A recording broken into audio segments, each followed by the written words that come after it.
Hi, folks. I'm Jamie Hiles. I'm Lydia Judy. I'm Derek Lemaster. This, this is Great Bloody Movies, the podcast where we review a horror movie each week. And Derek, could you sound more like a hostage? No. How, how are you guys doing tonight? I'm doing good. How about you guys? Pretty good. Pretty good. I got in trouble by my daughter today. She called me Uh-oh. she called me Daddy Alan Lemaster. That's what she called me. Well, She pulled out the middle that's name and still She used did. her name for you. Yeah, I know. That's what makes it so wonderful. yeah. That's Well, adorable. It my was. son has been calling everybody Poopy Butt. So at Oh, least you're not. yeah. At least you don't have that nickname. He literally walks Hey, up I've and he heard goes, worse. "Hi, Poopy Butt." I'm like, and then laughs about it. I'm like, okay, I'm not the one that's pooping my pants, but whatever. I actually Don't call throw people stones that in a all the glass house, time. kid. Exactly. What'd you Exactly. say, Lydia? I call people that all the time. But he didn't get it from me, I swear, Jamie. He did not get that Well, from me. well, I think he picked it up from daycare, which is Yeah, great. 100%. But Bunch of we're not poopy here to butts talk at about daycare. poopy butts or kids. We are here to talk about Peeping Toms because that's right. This week we watched, and we're going to review Michael Powell's 1960 proto slasher Peeping Tom. And we've got a lot to talk about it. We've got a lot to say about it. First, is this either of your guys' first time watching Peeping Tom? Faux Yeah. show. Yeah. Oh, so neither of you had seen it. Great. Nope. Mm-mm. You heard about Peeping Tom, though, right? You knew Peeping Tom existed? Only for the voyeurs that live in the community. No, other than that, no. No, I mean I can't think of where I would have heard of this one. Mm. So this is one that's I have watched before, and it's been on my radar, and it's something I've been wanting to do for a while. Because this is like the genesis of the slasher movie to a degree. Um, the movies that get like kind of uh tasked with like the being proto slashers or the first of the slashers are Psycho, and then of course Halloween perfected the slasher genre after Black Christmas came and evolved it even further. So it was the lineage is usually Psycho to Black Christmas to John Carpenter's Halloween, but the missing piece of the puzzle is actually Michael Powell's uh, Peeping Tom because it actually shares more in common with the slasher than even Psycho does. If you think about it, as far as what the formula of a slasher is. Um, so this was a very daring and very provocative movie when it came out in 1960, as you could imagine, Yeah. having just watched it. Yeah. Especially compared to anything that was out at that time. It's like nothing else. So, I guess I won't ask you when the first time you guys saw it because you've never seen it. Yeah, today was the first time I saw it. Word. So we're ready to talk about it then. So let's start with just like I was talking about, setting the stage for like horror at this point. If you think about horror in the 50s, you kind of have two sects, right? You have the sci-fi horror of like the teen horror, the Blob, the Fly, uh, them, those kind of movies. And then you have gothic horror. You have your Hammer movies, right? You have Dracula, Curse of Frankenstein, horror of Dracula. You have these kind of movies. This is a different beast of all of those. So it's very interesting the way this movie is shot, the way that it's photographed, which is very important to the film, and the way it's kind of structured, because there's a lot of Hitchcock DNA in this film, especially a lot of like Vertigo homages, because I mean Vertigo we haven't done on the podcast yet, but it's one of the greatest films ever made. Um, but There's a lot of really good style in this movie, wouldn't you guys say? Let's talk about the Mhm. style first. What do you guys think of the cinematography of this movie? Because I think it's, like, gorgeous. It is stunning. It is truly stunning. I mean, the movie focuses on somebody who is obsessed with recording cameras. It better be good, but no, it did. It played pretty well. There were a couple of scenes that was like, okay, I see, Mm, I see. yeah, there's some fantastic standout shots in this movie. Actually, I think the opening scene, the shot when we see the street is fucking gorgeous, right? Mm-hmm. It's so Agreed. stunning. The lights, the yellow lights hitting and just the colors. The colors in this movie are fantastic too. But so I love that, and there's also one shot that always sticks with me that I love, which is when he's showing um her the movie for like not the real movie, but when he's showing her his Helen the like you know home movies that his dad took, Mm-hmm. and he looks up at the film reel, and you see like you see his eyes in the film reel. I was like, Yeah. oh, that's such a great shot, man. So, by the way, this is my third time seeing Peeping Tom. Uh, the first time I watched it was in college when I found out about this as I was going through my horror journey. But yeah, the I think this movie is like stunning to look at as far as the cinematography goes, and I think the direction is super fucking tight and suspenseful. Yeah. I agree. Yeah, I would definitely agree with that as well. And I mention this every single time that we watch a movie like from this era. It always kind of catches me a little off guard, just like the filming styles and how different that they were or they are. But yeah, it was real tight. I agree. Yeah, and it's like I love also the kind of inside baseball we get of filmmaking. Yeah. I Yes. love that stuff. We see Mm-hmm. them actually making a movie, and then he does his actual, obviously his, you know, documentaries on his own. Uh, so yeah, the plot of this movie. Let's kind of get into it a little bit.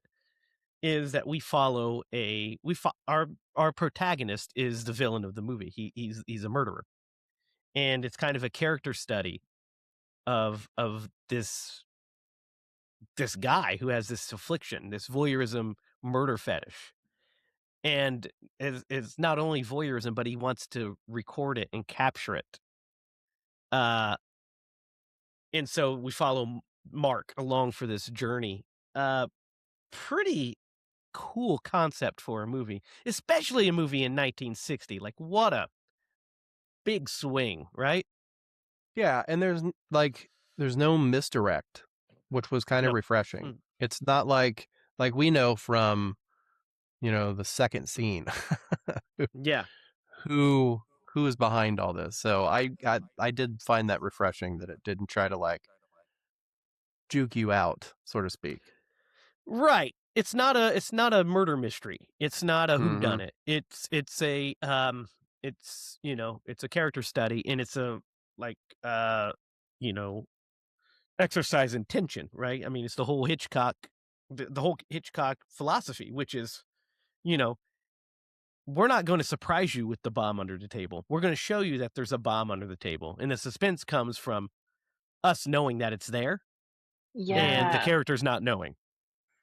Well, and That's what creates the tension. and it really kind of ups the ante like whenever he is putting his victims in these situations. So like the scene with him and the girl in the studio and her not feeling afraid and I can't, get into it. Mm, And then it's not like, oh yeah, he'll leave and then like something bad will happen. Like, he then puts her yeah. into that scenario and it's just like, okay, like he's the killer. So he's not playing around, you know what I mean?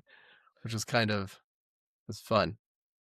Yeah, because like you mentioned, there's no, in a typical slasher movie, which is fine. I mean, that's what we love, but in like what a traditional slasher movie would be if we were going like by typical slasher rules is we may not know who the killer is, and we may know who the killer is. Those it depends on what kind of slasher you're making, but usually it's they're alone in this situation. In the kind of the suspense is where they're going to strike and when, and the jump scare. Especially modern horror is all about the jump scare a lot of times instead of the Carpenter tension build. This is all about that Hitchcockian tension build because we know you're in danger. And there's a couple of times that he fights off his urges and we don't get that release that just makes it even that suspense even tighter. So there's multiple situations where he's kind of alone with a girl. And you're like, "Oh no, he could kill them." And you just don't know when and where that's going to happen. And I like that Yeah. a lot. Yeah, it's so good. It's very refreshing. Mm. So what do you guys think? Let's talk performances for a minute. Our main character Mark is played by Karl-Hein Baum, credited as Carl Baum. And what do you guys think of him as our lead? Because I think he's fucking great. Yeah, he's pretty solid. I would agree. Yeah, he nailed the portrayal of the character he was going for. He got it spot Mhm. on. Yeah, what I really like about him is there's scenes where he can be like almost disarming and charming. And there's moments where you're like, "Oh, I wish he would just get rid of this affliction that he has so he could like be Yeah. happy and be a normal person." And then he's also super fucking weird and creepy. Well, I Like, mean, his dad, 100% did fucking experiments on him. Like, Yeah. you'd have mm, some trauma you need to work through. for sure. Yeah, for the For character, sure, absolutely. yeah. Yeah. What I like And they about bring that up too, which is oh wild yeah. for Yeah, that time yeah. period. It's kind Yeah. of like it's the impetus for all of it. Yeah, Um 100%.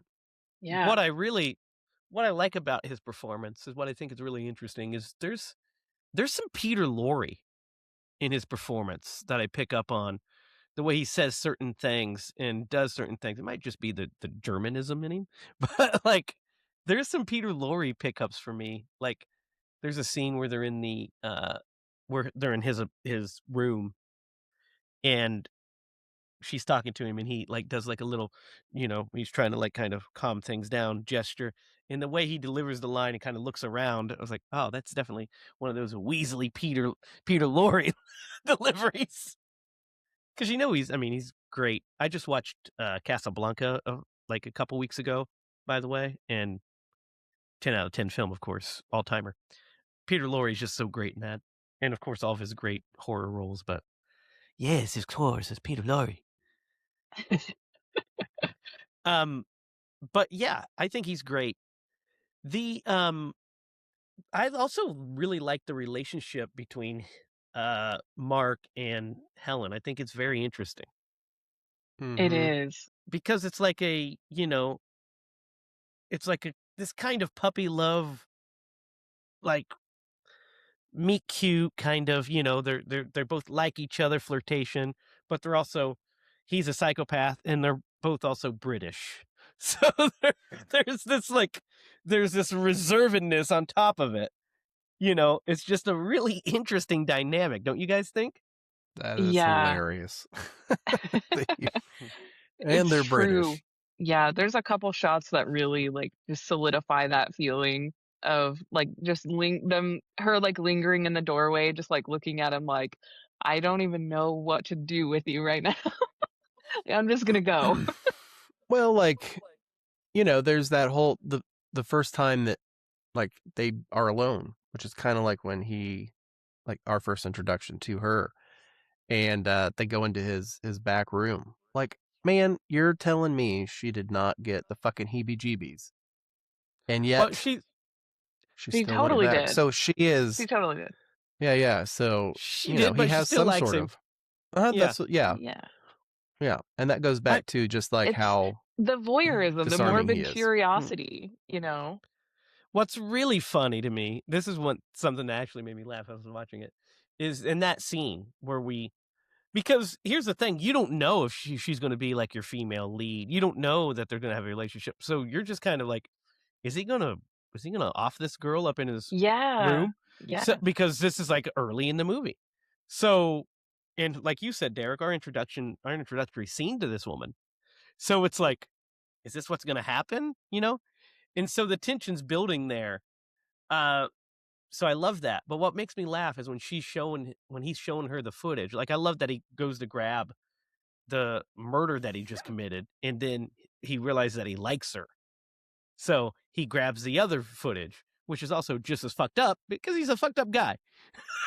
But Yeah, well, and when it they're would be a terrible idea to do that, he's gonna yeah, blow his cover. well, yeah, yeah, Or but then make her even the footage next. that yeah, that was kind of what he was gonna do. But then when he realized he likes her, he saw her face. I like her. I don't want to hurt her.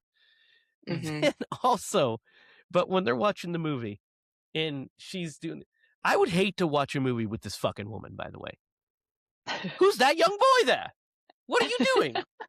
Why would you show me that? Is that a lizard? I'm like, watch the goddamn thing. Is that a lizard? Jesus. That's It's that's clearly a watching lizard. something with my son. It's kind of I like was watching watching. something with my wife. Yeah. Yeah, it's so funny. That's such a good point. She I would really doesn't love let to it see you breathe. work. What is this? Who is that? What is this? Why don't you tell me what's going on? You're in my house, lady, and I'm your landlord. Back off. Yeah, she's a little comes out a little strong, but no, I think that the She's relationship is sweet really though. good. Yeah, she is. I think the relationship throughout the film is good. I also like the mother and the Yeah. reveal of her being blind. I think is really interesting. Mm-hmm. Yeah, For I sure. definitely felt like her character was so interesting and unique. Yeah, because Very the whole time old-timey plot point, you there know? yeah, well, she's living with the mom because it's the fucking early 1960, so the movie was made and shot in 59. So it's like, early style in England, they still live with your parents when you're 21. I mean, you do now too, but for different reasons, mostly because we can't fucking afford housing. But I digress. In your 30s, Mhm. man. In your Mhm. 30s. I'll get off of my soapbox of the downfall of American society momentarily. But yeah, like that you're right, that is kind of like an old-timey, like, Hitchcockian, should I say, uh, plot, like, very antiquated, like, "Oh, mother's coming home, I better get ready to go," you know? "Oh, Yeah, mother," that almost like kinda thing. Victorian.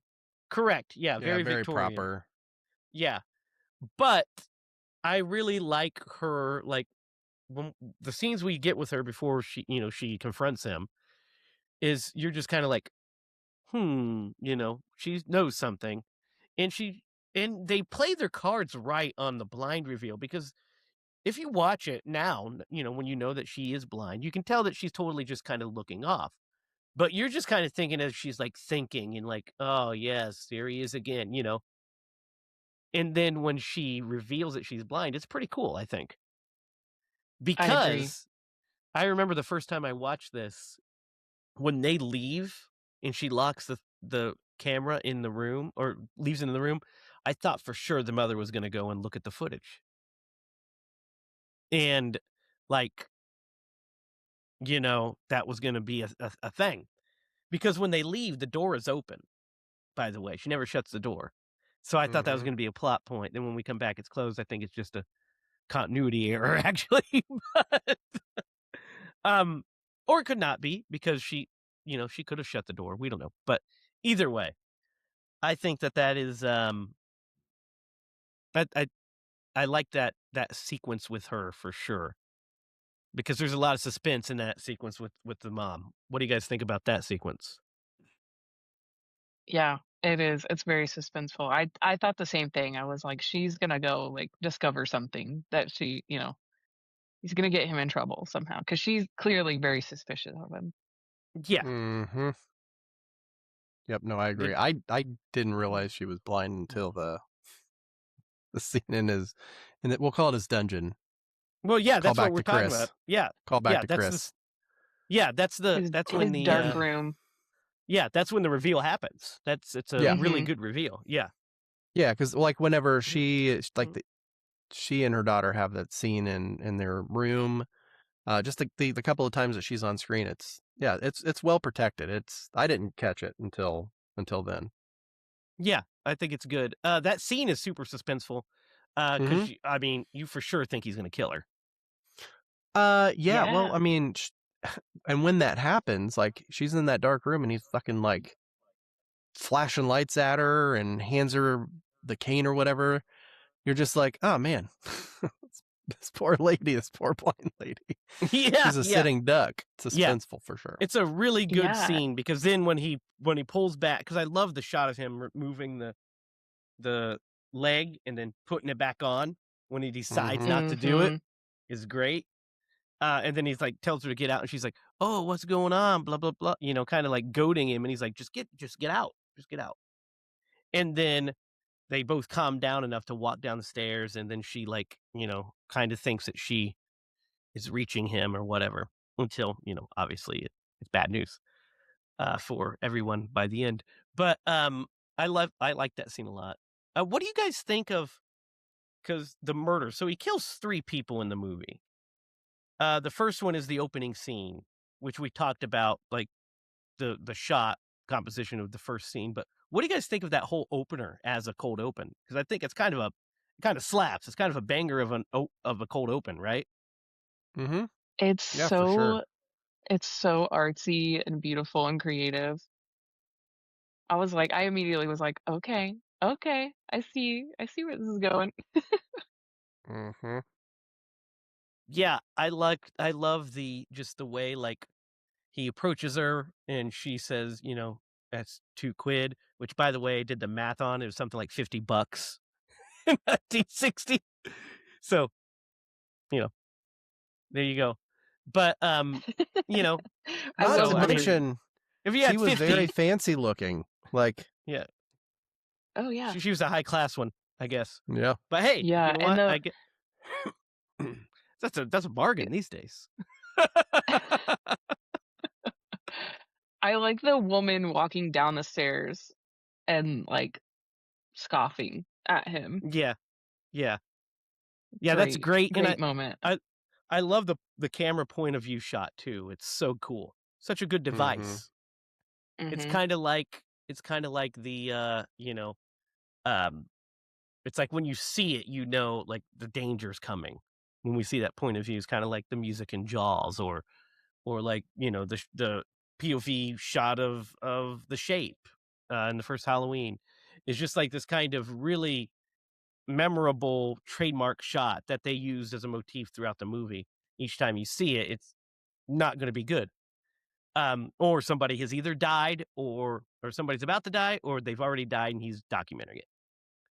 Um, but I think that's great. But the scene with the girl in the studio, which you touched on earlier, Derek, is a super great scene, I think. Which one? The girl in the studio. Yeah, Yeah, where he's in filming on the her and stage she's where he's dancing filming her. around. When she's dancing, oh, Yeah, Mm-hmm. how amazing was that? it's a great, great sequence, I think. I think it's like a It was a fantastic Yeah. great sequence. sequence. The whole thing was fantastic, and her dancing was so cool. Dude, and the tension just keeps ratcheting because you're like, oh, he's gonna kill her. But plays it off for so long until literally the last second, you know? And then we see how he actually kills these girls with the using the tripod as a weapon, which is a great idea, right? That's where Yeah, with the Halloween knife on Resurrection it. got it and fucked it off. Yeah. Yeah. It's a great kill, right? Great, great idea. Yep. Yeah, And the Agreed. it's fact that he scary. uses it and so then he can go in and record him literally murdering them it's really cool. Yeah. But yeah, I love that sequence, and I also love the sequence following when we have the suspense of the like I said, the Hitchcock suspense of we know the body's in the suitcase. And now they change the scene where they're filming it, and it's like they're gonna discover this they're gonna discover her in the suitcase. What's going to happen? That's great stuff, right? Mm-hmm. So good. When he It moves that is. suitcase and it's heavy, and you're like, Yeah, "Oh, it's no." oh, no. Yeah. Oh, no. And then he freaking drags it over, and then he's, like, in the corner filming it. It's cool stuff. Um, yeah, it's a great stuff. Then we have the police subplot, which is not a bad subplot. It's fine. It's not like, we've seen movies where it's literally, like, shoe horned in at the very last second, like, Silent Night, Deadly Night, right? Mm-hmm. Where it's just like, "By the way, here are some An cops." afterthought. Yeah. Yeah. Yes. This was at least, Silent Night, Deadly Night 2 is the one. That was even the worst. But yeah, this is like, they're introduced early enough into the film once the investigation starts after that murder that they at least we feel their presence and we feel them converging on him. So then we have multiple angles of suspense. We have, are they going to catch him in time? And is he going to kill somebody else? Um, And it kind of, from the scene like outside of that, like before he goes in for his interrogation or interview or whatever, mhm. it just kind of feels like, I don't know, he's not taking the stakes very seriously, because he has that conversation with the guy, and the guy's like, "Are you crazy?" Like, because he's just playing it off. I'm like, "Oh, yeah, I'm making a movie." it's Yeah. Well, and it's more like a documentary. they asked him if he's gonna get caught or whatever, and he's like, "Oh, probably. They're very thorough." And Yeah. because his end game was always what the movie ends on. That's kind of how Hmm. and he states as much when we get there. But which we'll talk about here in a second. But yeah, you're right. It's very interesting. Uh, and it's like he's trying to control his compulsion. Like, I really like the scene where they go out to dinner and he leaves the camera and they're walking through the street, and they're like they're all happy, and he's actually seems relieved, and then he sees the couple kissing and his voyeurism kicks in and he reaches for the camera that's not there. I think Yeah. that's fantastic. Hmm. That shows the level of his compulsion, right? Yep. Yep. Great character work. I really like that she notices it and, like, pulls him away also, and he thanks her. He's like, Mhm. "Thank you for doing that because that was very helpful." Yeah, like, he really does want to, you know, um Not be crazy. yeah, well, he wants to be with her, and he wants to be happy, and he wants to, like, you know, he wants to be with her, Hmm. and, has a great time with her and everything. And then, but his compulsion is his compulsion. He just can't control it, and he talks to the friend of his father's, the doctor, and that's on this film set, and kind of questions him about voyeurism and all of this stuff, and I mean, that's enough to tip the police off, like, "Oh, you know, maybe put a tail on that guy. Let's watch him," because that's that's that's kind of what we're seeing here, because the detective makes that remark about, like, how they always have the same expression of fear on their face, and it's almost like he's wanting to get the fear and all this stuff, so it kind of puts 2 and 2 together for them. Hmm. Um, so I think that's pretty smart too. Um, the the third girl he kills, what do you guys think of that sequence? And, I mean, I'm gonna say it, she kinda had it coming. Which girl was it? You have to remind me. It's the girl that he photographs, that he's taking the Hmm. Oh, pictures yes, of. okay. Like Uh, Millie or something like that. Millie, yeah, she's kind of a butthole. Obviously, she didn't Yeah, deserve to die, she's an but, interesting character. yeah, yeah. Some of the stuff she says is just, like, so out there. When she says, like, her boyfriend or her fiancé caught her with her boyfriend. Yeah, yeah, That's great. And then there's the woman with, like, the cleft lip or whatever, and he yeah. immediately, like, goes wild over it because he's a weirdo. Like, in that whole Yeah. scene, he's, like, just being very professional, doing his thing, then that happens, you see, like, the psycho come out in him, and he's like, "Yes, I must film you." You're like, Yeah. It's "Alright." it's one of it's a strange and unusual thing, so it's new. Gotta We catch also it. need to talk we also need to talk about the fact that he films porn on the side for this fucking old man to sell in his store, because that's 100% a Yeah. thing that's happening in this movie that we need to talk about. It's 1959, guys. 1960 How when this is released. how crazy is that? What was the thing on the bag? Educational material, I think is what Yeah, it Yeah. was. yeah. And I And so love if 2 quid was $50 did the and math he on would this charge too.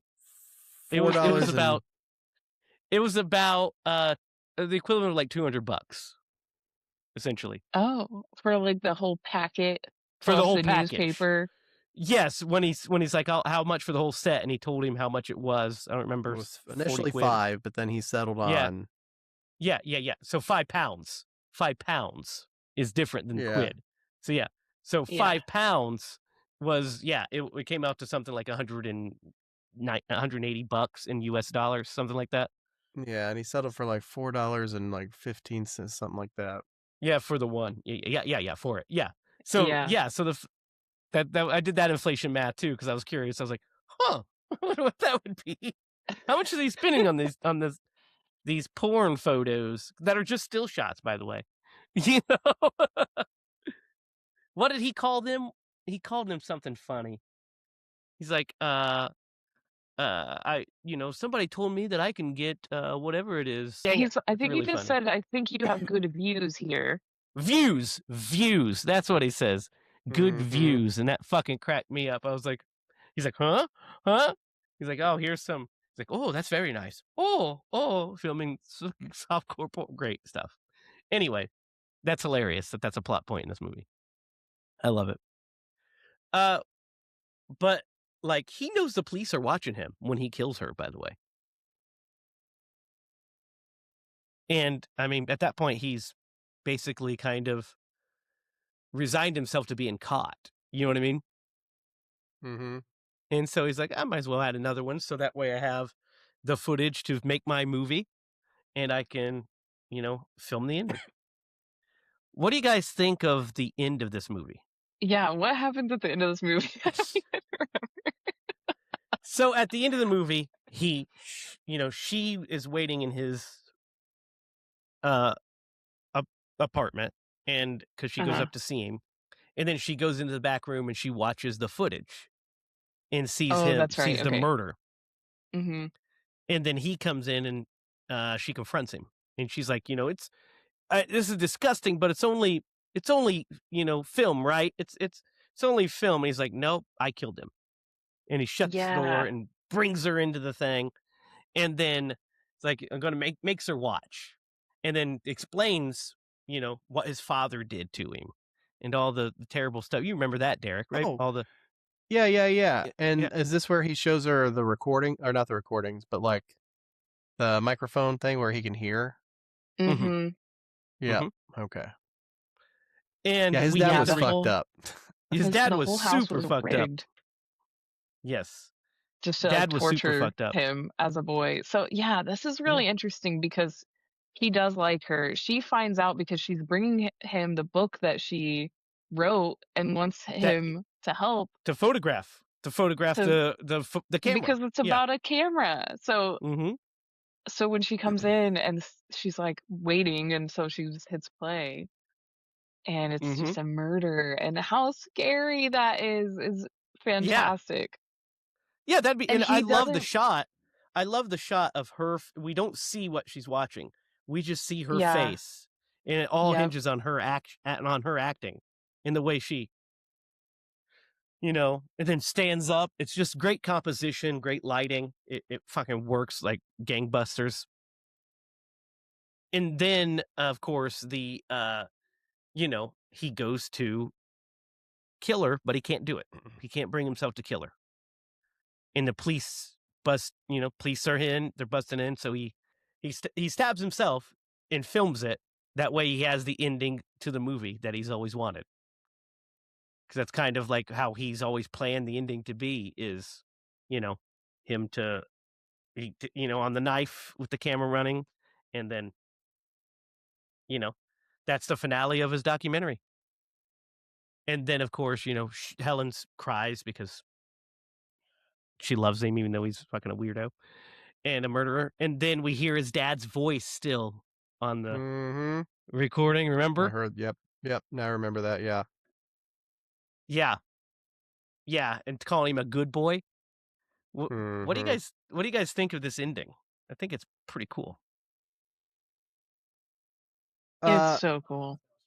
yeah, and again, for the time, like, we're so desensitized, and I have this same fucking speech every time we watch something like this, like, it's really hard to, understand, like, what new ground or, like, new perspective a film like this brought to the general audience because we have so much of, of this now, but it had to be pretty freaking crazy to watch that, for sure.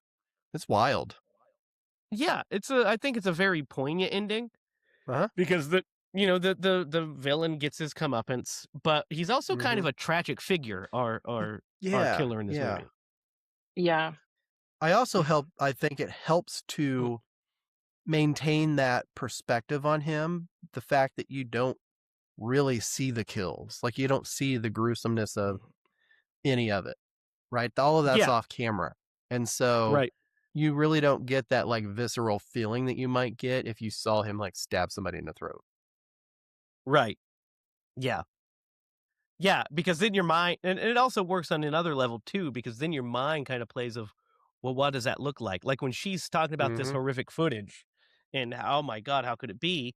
You're I remember like on this watch, I was like thinking in my head, like, what would that look like? Like what is she seeing? So I'm kind of picturing what the footage that she's seeing is, and it's like this horrific, and woman with a thing impaled into her and blood everywhere, and it's just like, oh man. But yeah, Yeah, and you're the ri Oh, go ahead. go Sorry. ahead. No, you go ahead. Well, and, like, back to that point, like, and you have a really great, um, like, repository of information to pull what that looks like, in your Mhm, mind. Like, you can mhm, visualize that because 'cause we've seen things like that on screen. In mhm, 1960, like, you didn't have that perspective. You didn't have that reference mhm, point to be like, mhm, "Ah." So it I don't know what that looks like, but it's gotta play, like, a little bit on your mhm. psyche. You know what I mean? Like, Yeah, yeah, absolutely. And, but it's a I think it's a good ending because you know, he dies like he should, and he spares the girl, showing that he's, not a complete monster, and then he gets the ending to his film that he wanted. I think it's a, like, great ending, right? mhm. Yeah, it really is. It made me think of a lot of, like, vampire and werewolf kind of romance Mm, tragedies of, like, now you know who I am, but I'm still the monster and, like, it's gonna get, killed somehow. Like American Werewolf in London a little bit, you know? yeah. Or even just like the Wolfman in general, the Wolfman. Yeah. Uh, Or like because Twilight, he's you know? obviously Twilight. Also, I want to mention the music real fast as well. 'Cause I think the music is really good in this.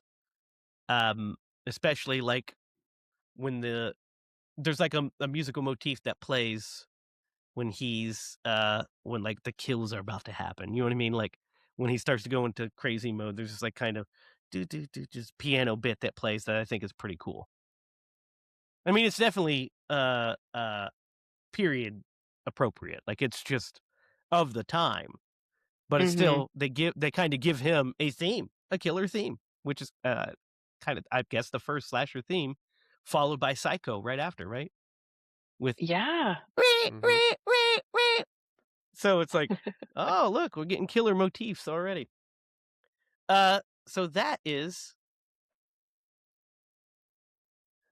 Peeping Tom. What do you guys think?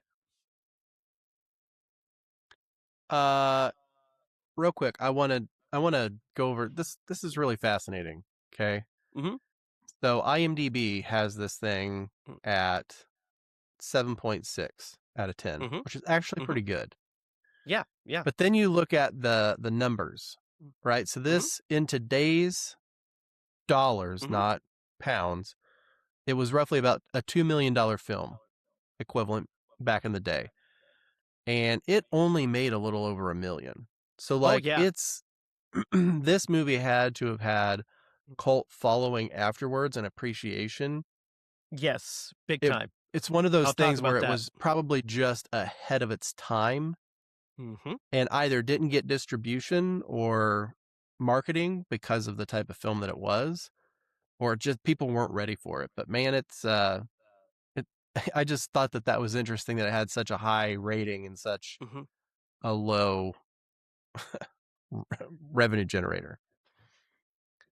Yeah, Fun fact. uh, yeah, the audiences weren't there. The contemporary critics weren't super kind to it, but box office-wise, it did okay at the time. Like, it wasn't amazing, but, it did pretty well, you know? If you go by the budget to box office breakdown on Wikipedia for it, the budget was £133,000 and it Mhm. made 149 million or $149,000. So just a Yeah. little bit under its budget. But yeah. So what do you think, Derek? So I personally I have to grade these on a curve. Um because like they're not really my style of movie. I'm not a huge fan, talked about this before, of older movies. That being said, like this movie was like high art type slasher. It Oh yeah. very cohesive in like what it was trying to portray. It got the point across like you were following these characters. I thought the acting was pretty spot on. Um I wish that I had a better appreciation for what this movie was back in the day. You know what I mean? Mhm. I'm gonna give it a 7 because I at least know enough to know that it's a good movie. You know what I mean? Yeah. Hopefully that What do made you sense. what do you think, Lydia? I really loved this movie. Mm, I had such a good time watching it. I'm so thankful that you picked this mm, because I I never heard of it, and I thought it was I love seeing older movies. I'm the opposite of Derek. So, and just I think everything about it was really, really good. I'm gonna give it a 9. Yeah, I am right around like in the middle of both of you. I love this movie too. I adore it. I think the pacing is good. It's never boring. You're always moving from point to point, so you're there's always something happening. I think that the performances are really good. And I think that just the direction and the cinematography are fucking excellent in this movie. Here's the thing. I think this movie looks better than a lot of movies that came out last year. It's so Like, true. wouldn't you don't you think so? Like Yeah. Yeah, like cinematography, like it's just gorgeous to look at. It's like a fucking painting. Each frame is a painting. And it does yeah. it also attempts some interesting staging.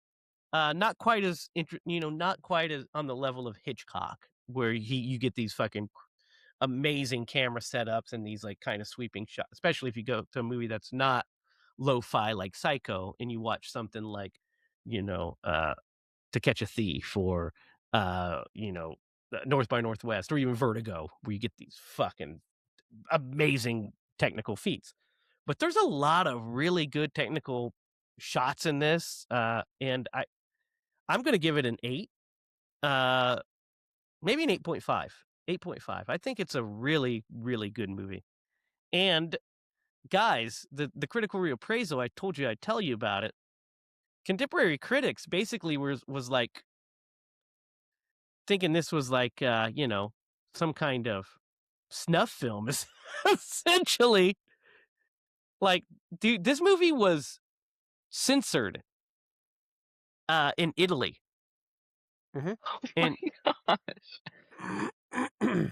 it was banned in Finland until 1981. Isn't that crazy? Wow. That is kind I of Yeah. told crazy. you, like, we don't have a true perspective of the impact of the movie like this would have had. Like, Yeah.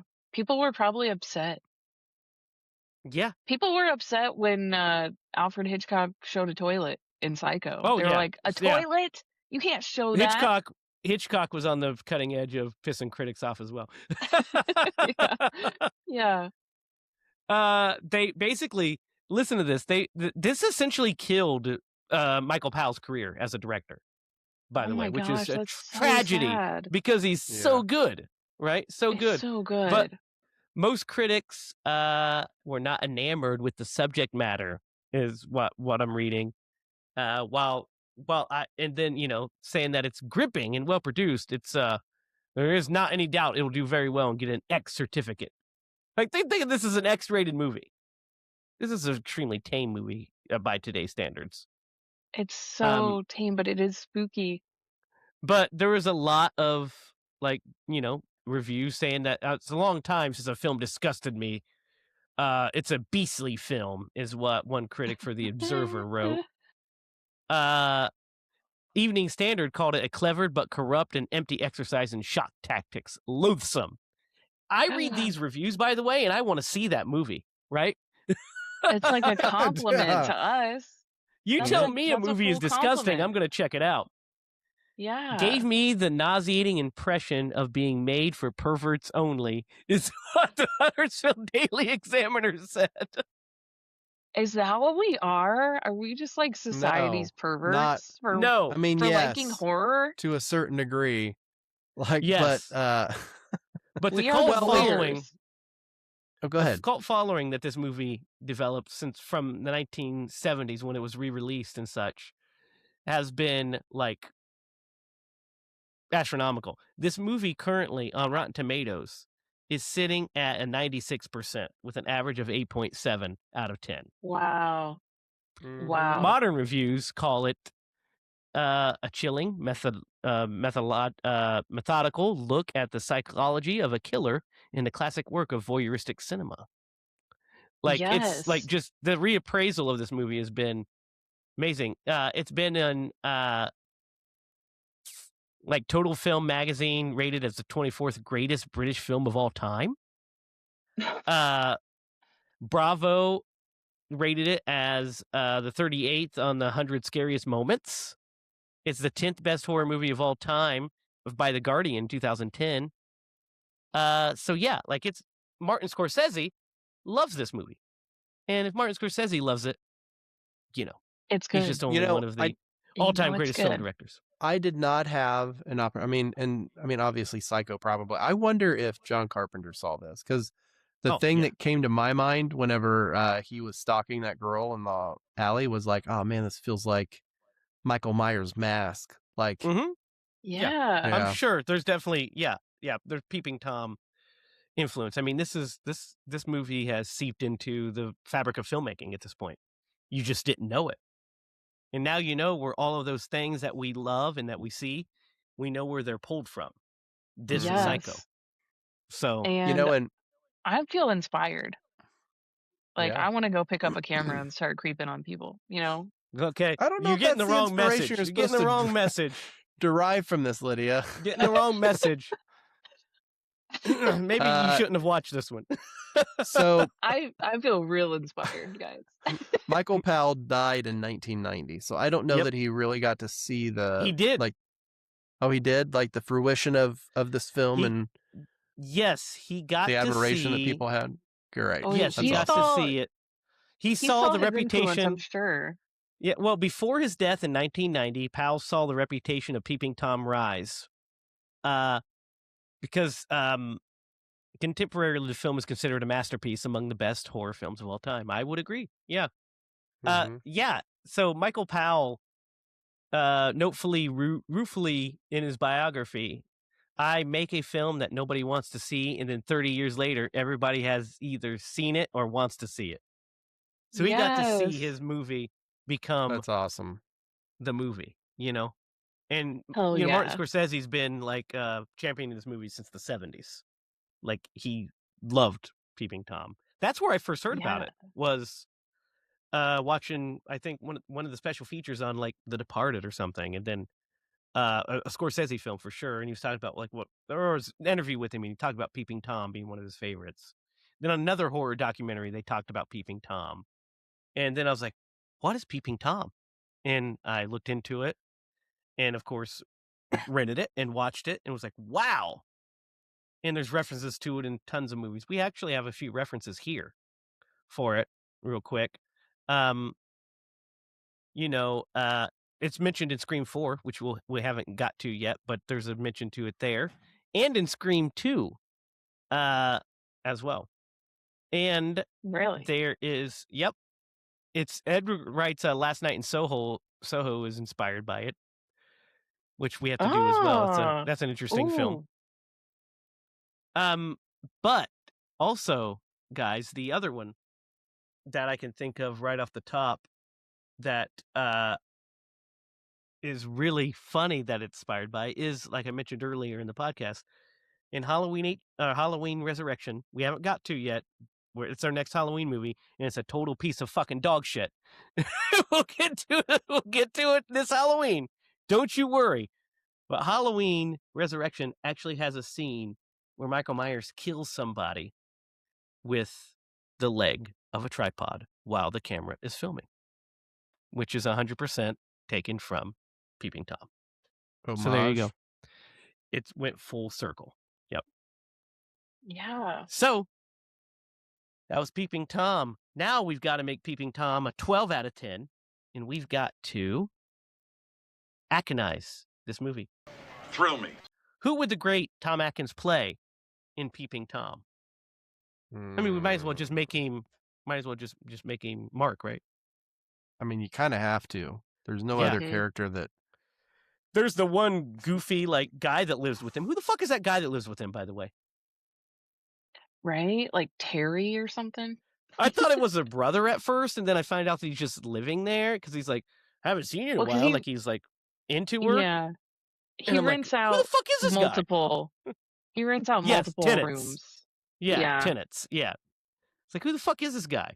That's what We I was don't get a thinking scale before. of the house. I know it looks big, but also not. I don't know. It's interesting. Yeah. But yeah, I'd say he'd play Mark, right? I mean, that's all we have. Either that or one of the detectives, boring, or that dude, and she just wouldn't have even looked at Mark if fucking Tom Atkins was living in the fucking same house as her. So Right. it's got to be Mark.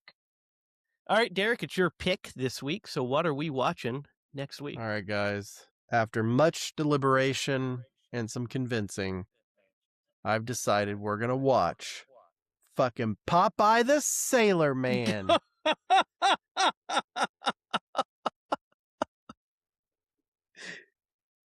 Why are you making me waste this take? Now I have to restart again. What? All right, fine. We can watch Misery, I guess.